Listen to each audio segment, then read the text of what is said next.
Hello, Naka-Kon, and welcome to Digital Art Tips and Tricks. Do you like tips? Do you like tricks? Oh, you do? Nice.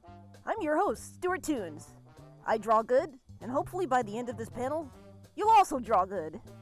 I got my degree in character and experimental animation from the College for Creative Studies in Detroit, Michigan, and I've been spending the last 10 years working as an independent animator, teaching artist, and voice actor.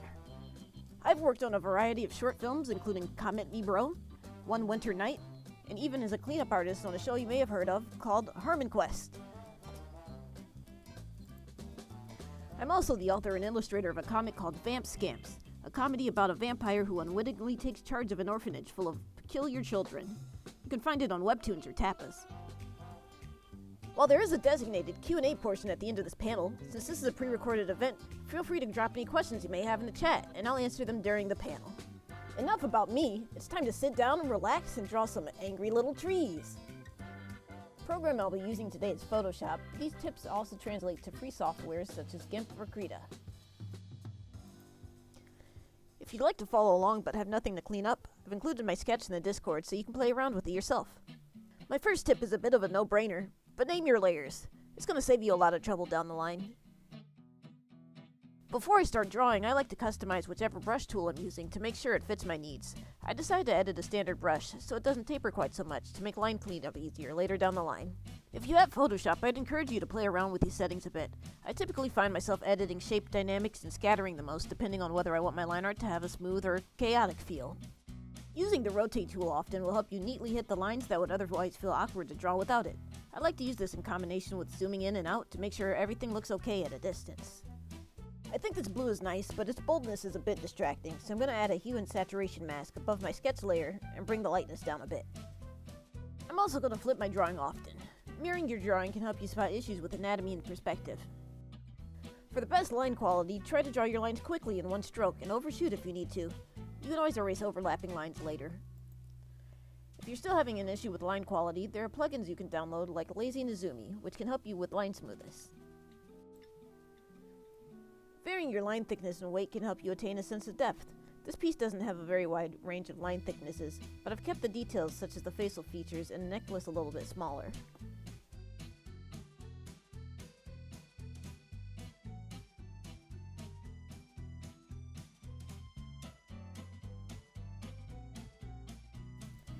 An often overlooked tool in Photoshop is the pen tool. You can do a pretty wide range of things, such as draw shapes and make selections. I personally like to use it when I need to draw a particularly precise line. You just drop the points wherever you'd like the pen stroke to go, and if they're not precise, you can go in and edit them later, before turning your path into the finalized brush stroke. Make sure your brush settings are set to what you want your line width to be. When you create a stroke with the pen tool, it will default to the last settings you had for your brush.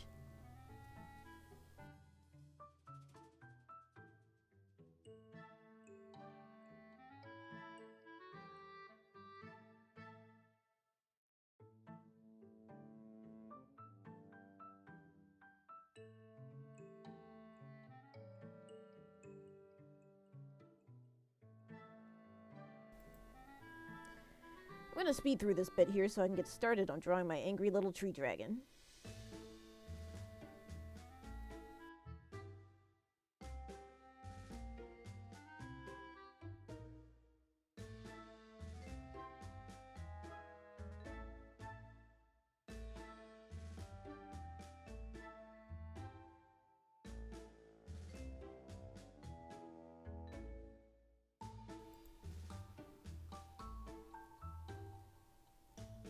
Gonna get rid of this happy little accident. Not sure how that happened, but did you know if you hold down shift as you're drawing a line with the brush tool, you can draw a perfectly straight line?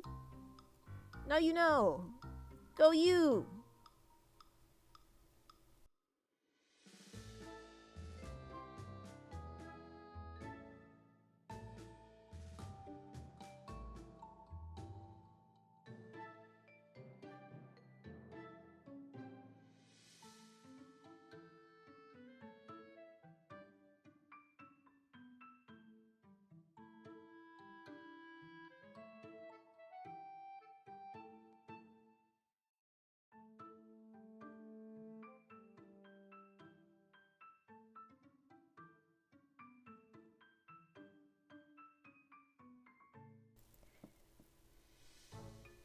You can right-click your layers and select blending options to edit the style of a layer.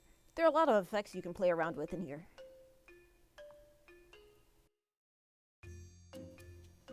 Layer styles can easily be turned on and off. Since I have multiple line art layers for this character right here, I like to use them as I'm cleaning up line art to easily determine which layers I'm editing.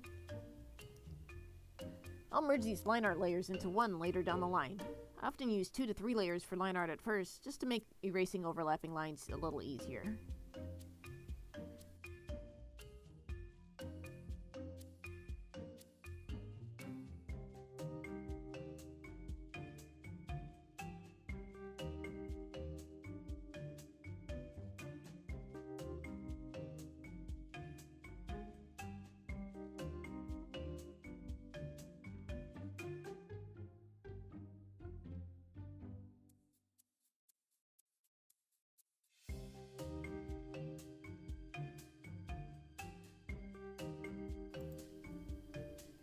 This one's more of a fact than a tip. Doesn't matter how much time you've been drawing, every artist hates hands. Doesn't matter that we spend more time looking at our hands than almost anyone. No, they'll never get any easier.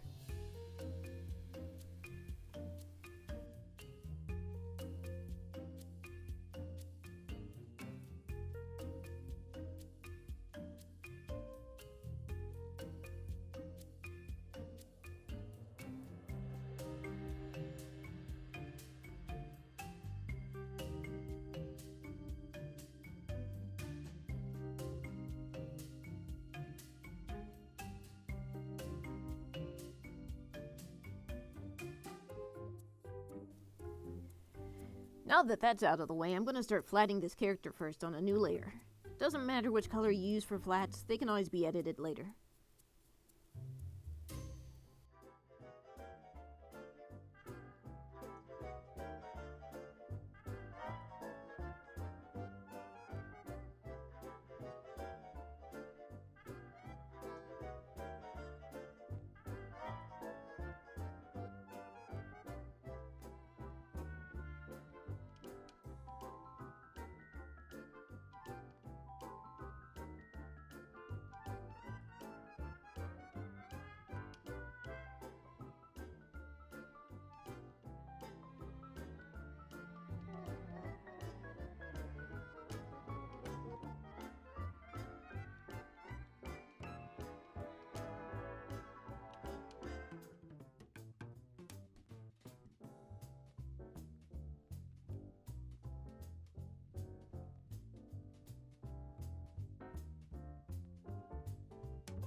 You can select lock transparent pixels on your flats layer so that you don't accidentally paint outside of the lines once you get to blocking in the colors.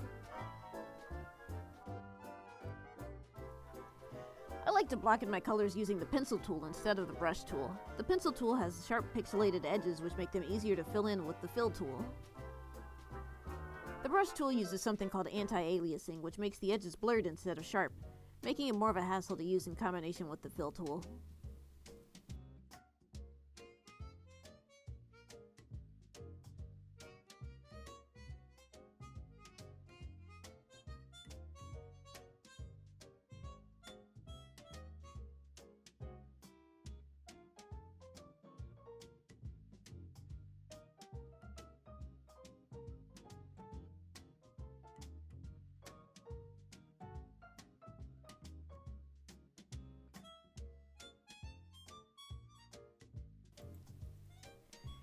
At this point, I have not committed to a final color scheme, so I'm just using the select tool along with the hue and saturation sliders to toy around with ideas.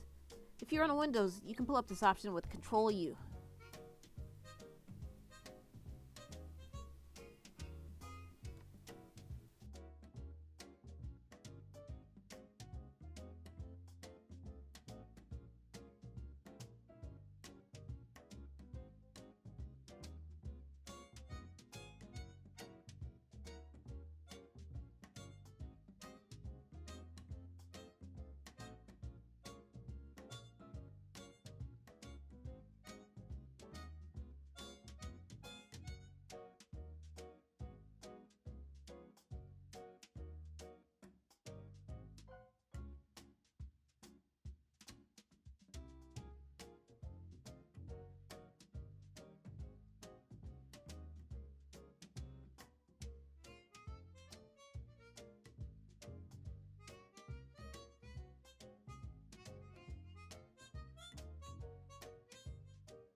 Just gonna clean up some sloppy edges here and there. Nice.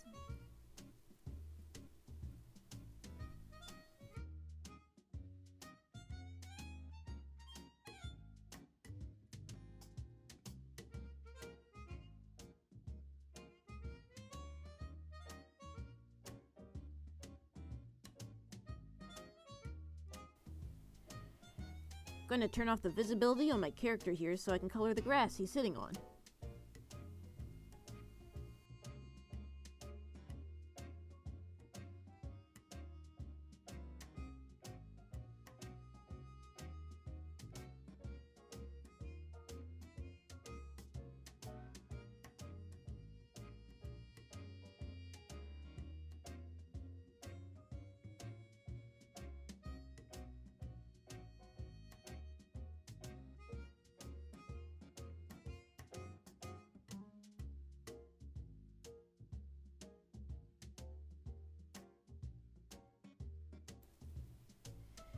Now I'm going to block in the shadows by using the multiply option in the layers panel. When you set your layer to multiply, it essentially mixes the contents of that layer onto the layers below it, making it great for adding shadows.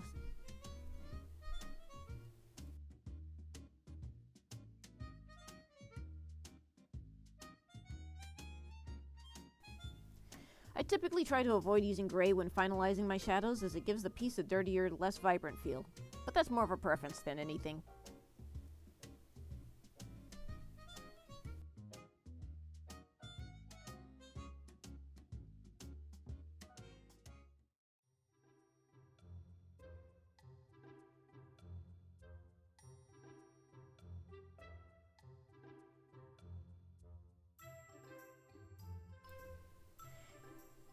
If you plan on using the fill tool, always make sure you're closing your edges so that it fills properly.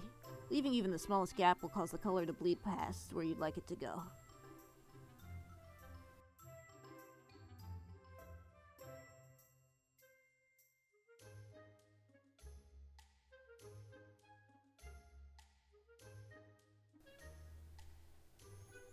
Like that.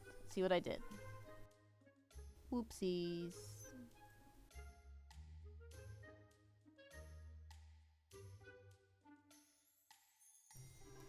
Sometimes, to really tie the color schemes of the two characters together, I like to add an additional layer to the top and then play around with the blending mode to tint the colors underneath.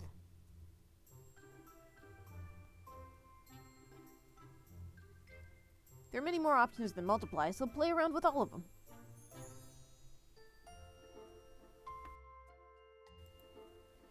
I'm going to add a radial gradient to the top here to create a light source, set the blending mode to color dodge to meld it with the layers underneath, and then lower the opacity of the layer to make it less intense.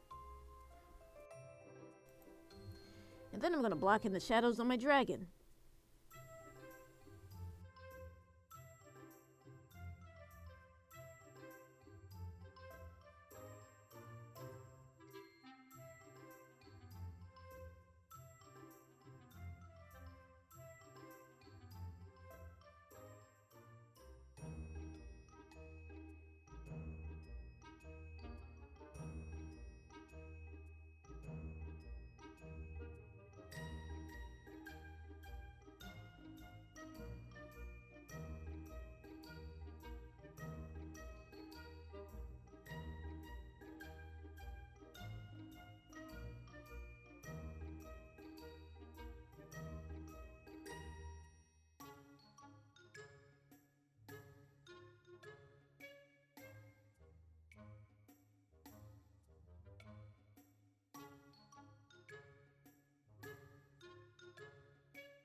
The Layer Styles panel offers a lot more than just the ability to change the color of your line art.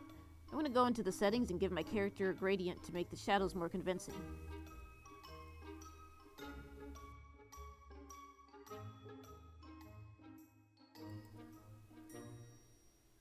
I'm not completely sold on a background color yet. but it'll do. Gonna throw some highlights onto my character by setting the layer I'm drawing them on the screen.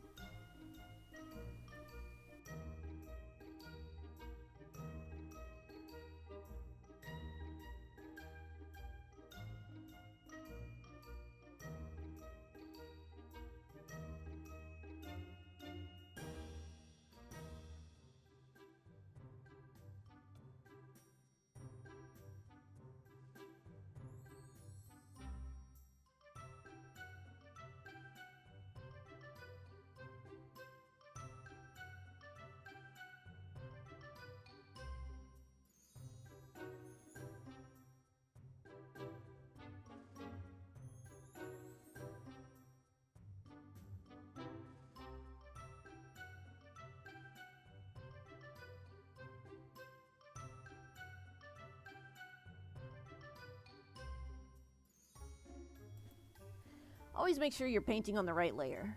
Right here, I did not, so now I have to go in and clean it up. Fortunately, the select by color range option exists. If you go to select and color range, so that was not a very difficult fix.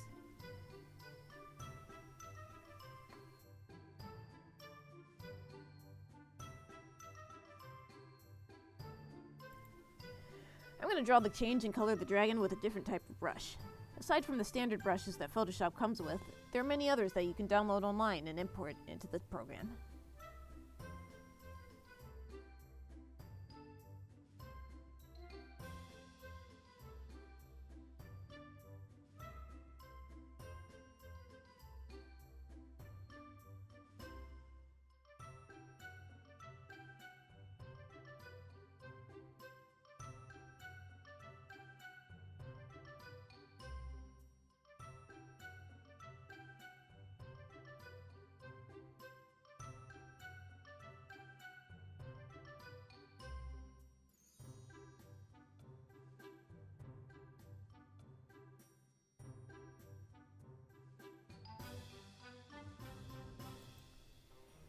You can edit the blending modes of your brushes on the top panel up here if you'd like each brushstroke to have its own blending mode instead of having to set it on a layer by layer basis.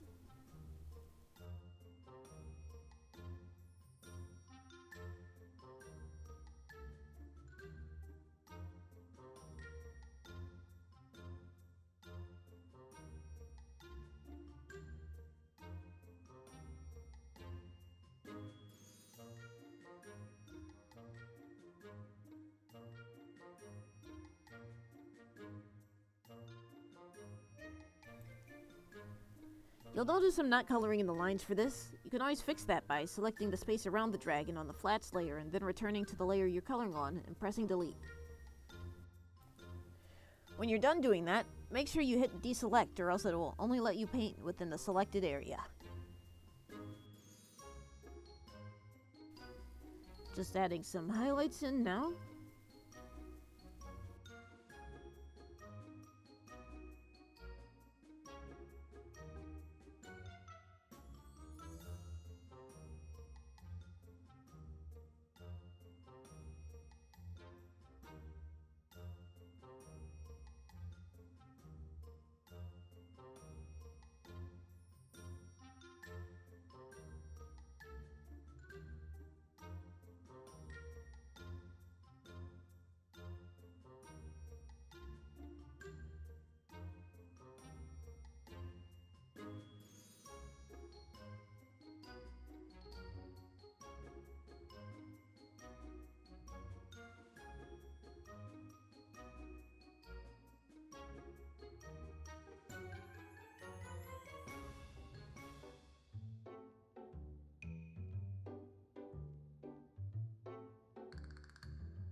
I think I need to give the background a little more attention, so I'll add in a linear gradient with the gradient tool.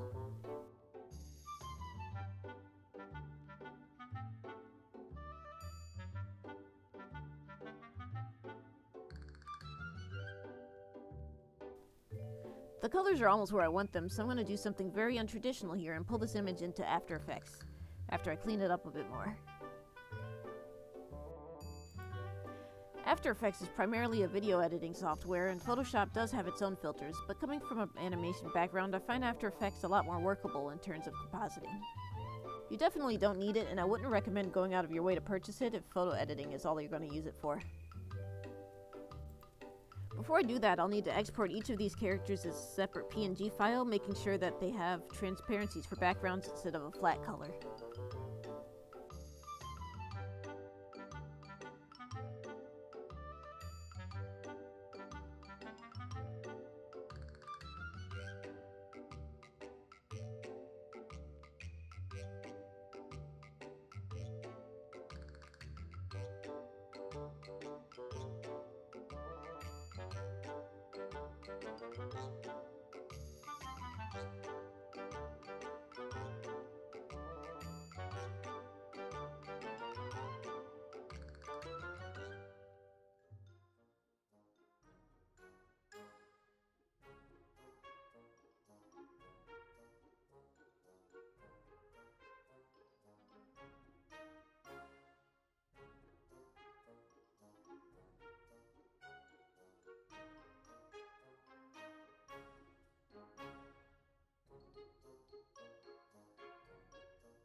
Just adding in some final touches in the Layer Styles panel. If you'd like a thicker outline around your character, you can select the stroke option while you're on the Flats layer, and it'll create an outline in the color of your choosing around your character.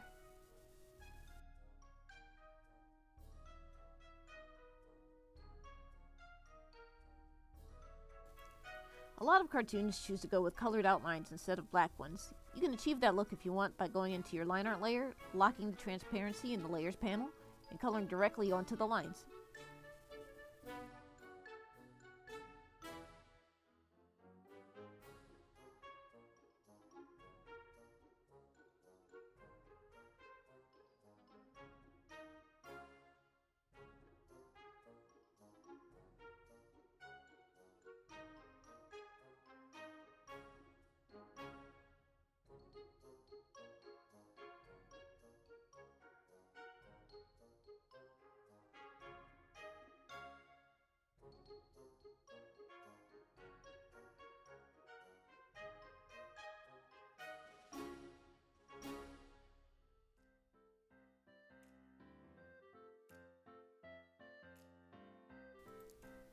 I've almost completely neglected the grass layer, so I'm going to do that now.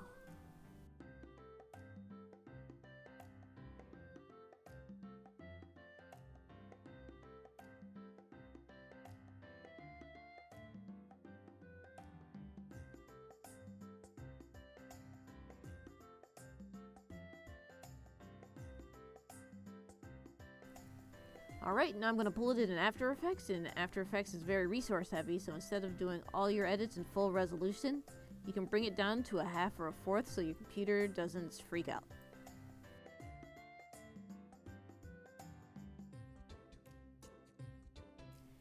Next I'm going to add a noise effect to the entire image to give it an old cartoon feel. This one's a little more complicated, but I'm going to create a layer that's a gradient and then pre-compose it into a separate composition so that I can use it as a map for the camera lens blur effect that I'm about to use. If that sounds complicated, After Effects is a pretty cumbersome program.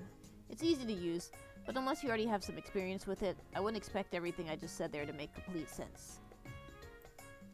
Adding in that camera lens blur now, and setting the blur map to the gradient map pre-composition layer we created. Now it's blurry toward the lighter areas of the gradient map, and less blurred toward the darker areas. I'm going to select the grass layer and add a color correction effect onto it called Curves. You can play with the arc until you get whichever color you'd like. I have a plugin called Hollow Matrix that I'm going to use to create an old television effect.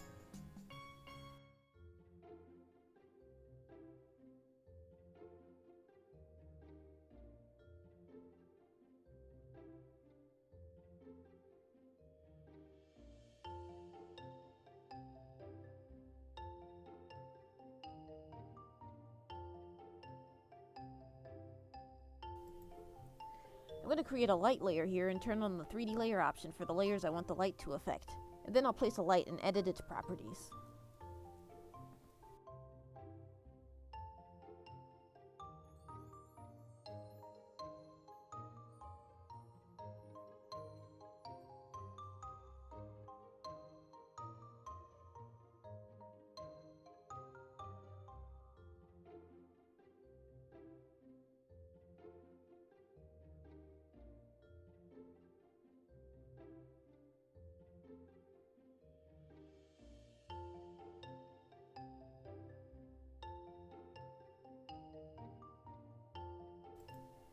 Okay, so we've almost got a finished image, at least for the most part.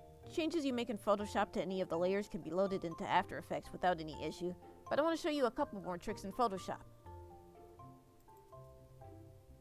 Alright, here we are, back in Photoshop. I've saved the image we created in After Effects as a new file, so we're going to open that instead. So some of these highlights aren't the cleanest, and I'm going to clean it up using the Spot Healing Brush tool. It works by averaging the pixels around it and filling in the blanks, but it doesn't always go how you'd like it. I like to use this tool on another layer and select the Sample All Layers option up top.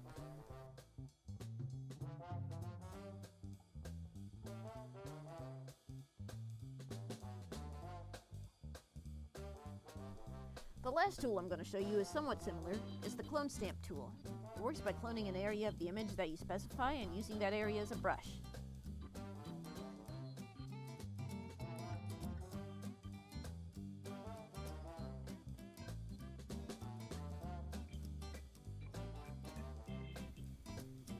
That's all I had for today. Hope you all learned something, and if you plan on following along using my sketch, I'd love to see what you create. Tag me at Stewartoons on social media, and if you're so inclined, you can keep up with my work at Stewartoons.com. We've still got a couple of minutes for questions, so stick around if you had anything to ask me. Otherwise, have a great rest of your convention, and keep drawing those angry little trees.